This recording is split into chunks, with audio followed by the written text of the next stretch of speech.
gente estava aqui sentado e veio uma formiguinha, tá cheio de formiguinha aqui em volta, amontoadas, caminhando, vida, um monte de vida, a terra tá cheia de vida, vida para todo lado, é um banho de vida, é um absurdo de vida que existe na terra.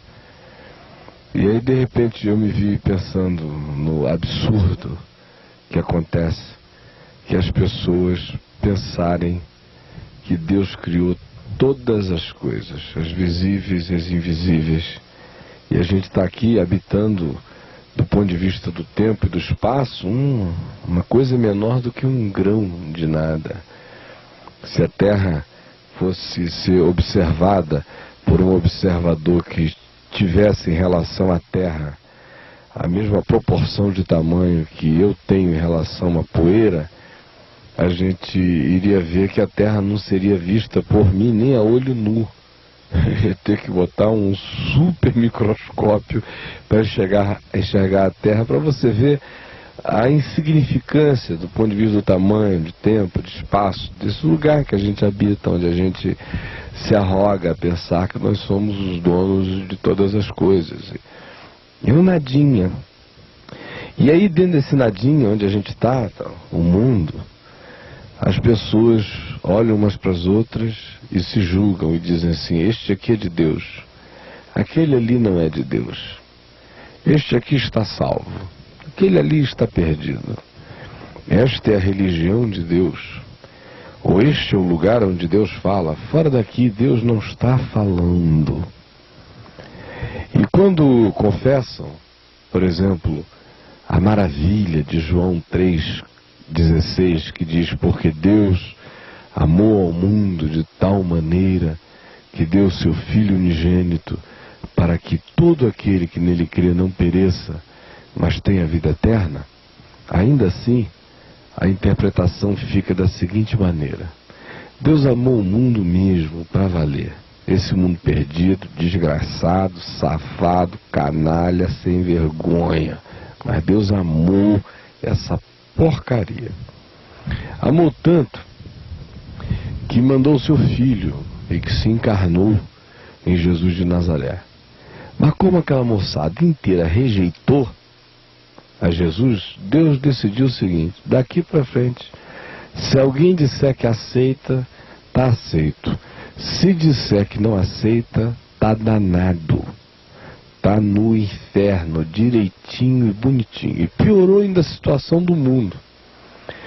Se alguém não se dispuser a sair daqui da sua casa, pegar um avião, ou atravessar o oceano, ou ir a algum lugar, dizer a alguma pessoa, num povo, numa tribo distante da terra, que Jesus um dia veio ao mundo, há 2000 anos atrás, e morreu por ele na cruz do Calvário, essa pessoa, sem essa informação, também está perdida lá, porque Deus abomina dois tipos de gente: quem ouve e não acolhe, e quem nunca ouviu já está perdido mesmo. Aí o cara ouve essa história e diz: poxa, Jesus veio ao mundo há 2000 anos atrás, lá na Palestina. Havia milhões de pessoas na Terra que não souberam que ele veio. Depois disso o mundo continuou, milhões de pessoas viveram, civilizações se sucederam e as pessoas não souberam que ele veio. Por exemplo, aqui no nosso continente latino-americano, quando vieram contar essa informação aqui, havia, meu Deus, milhares de civilizações, pequenas e maiores, habitando esse continente inteiro, que não ficaram sabendo de nada. E quando ficaram sabendo, foi através da civilização cristã hispana, que chegou aqui com cruzes da religião e com espada descendo pau no pessoal e destruindo tudo. E aí tomaram essa terra aqui em nome de Deus, do Deus cristão, ergueram os seus templos e os seus lugares religiosos e massacraram os índios, destruíram as culturas nativas e iniciaram esse processo de esmagamento das pessoas, dizendo: olha, se você não aceitar isso, e não é só aceitar isso, nós somos os representantes legais e autorizados de Deus na terra, de modo que se você não ouviu o que a gente está falando, meu filho, você está danado. E pensar que essa história inteira começa com essa afirmação de que Deus amou o mundo de tal maneira que deu seu Filho unigênito, para que todo aquele que nele crê não pereça, mas tenha vida eterna.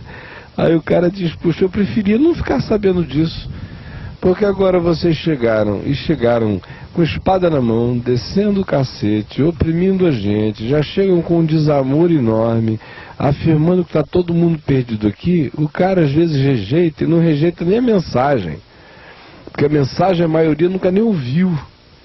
A presença dos representantes autorizados, dos concessionários da fé, que são aqueles que detêm o poder religioso ou pretendem fazê-lo, é tão asquerosa muitas vezes, é tão nojenta, é tão impertinente, é tão arrogante, é tão jactanciosa, é tão cheia de certezas malignas, é tão intencionada de maneira diabólica quanto a dominar, conduzir, prender, subjugar, escravizar o cara e expressar uma soberania divina sobre essa multidão que não sabe de nada. Vem com essa atitude toda que o indivíduo do lado de lá não consegue nem ouvir que mensagem que a pessoa tem para pregar ou que está pregando, se é que está pregando alguma. A maioria nunca pregou nada, só pregou religião.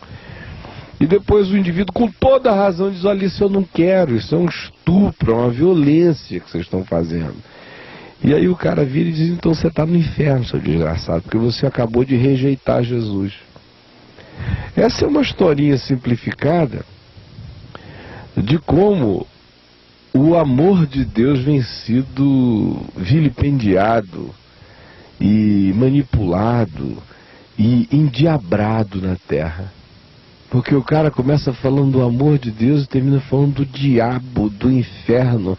Começa supostamente com um amor tão irresistível de Deus que ele se encarnou, veio ao mundo. E termina com um grupo de malucos se dizendo representantes dele na terra e dizendo quem está no céu, quem está no inferno e fazendo tudo que Jesus disse que não era para fazer. Além do que, eles só pensam em poder e em controle. Eu estou dizendo isso por uma razão simples. Eu estou me dirigindo especialmente àqueles que já se desencantaram dessa palhaçada, que já não estão mais iludidos com esse negócio de que Deus tem representantes oficiais na terra. Onde apareceu um cara, ele pode vir vestido de bispo, de arcebispo, de papa, de pastor, de apóstolo, se dizendo representante de Deus na terra, pode olhar na cara dele e pensar, meu Deus, o que esse charlatão está fazendo aqui? Porque Deus não tem representante na terra. Deus se faz representar. Deus é vivo. Olha só essa plantinha aqui, ó. Está olhando essa bichinha aqui? Tem algum pastor cuidando para que ela cresça? Tem alguma religião produzindo vida? Olha essas formiguinhas aqui, ó. Que coisa mágica. Você acha que algum culto consegue produzir uma formiguinha? O Senhor é o Deus de toda a terra. Ele é que está dando vida a todas as coisas.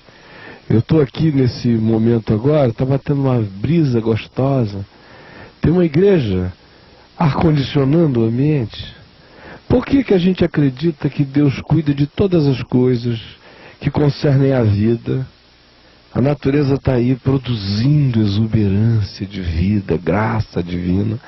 E no que diz respeito exclusivamente ao coração do homem, Deus então não tem poder, não tem ação, não tem palavra, não fala, não se comunica, não tem poder de mexer na consciência, de se comunicar com a própria criatura dele. Por isso ele precisa desses representantes autorizados, que vêm paramentados sacerdotalmente, ou que chegam com essa autoridade e receberam uma legalidade divina para representá-lo junto aos homens.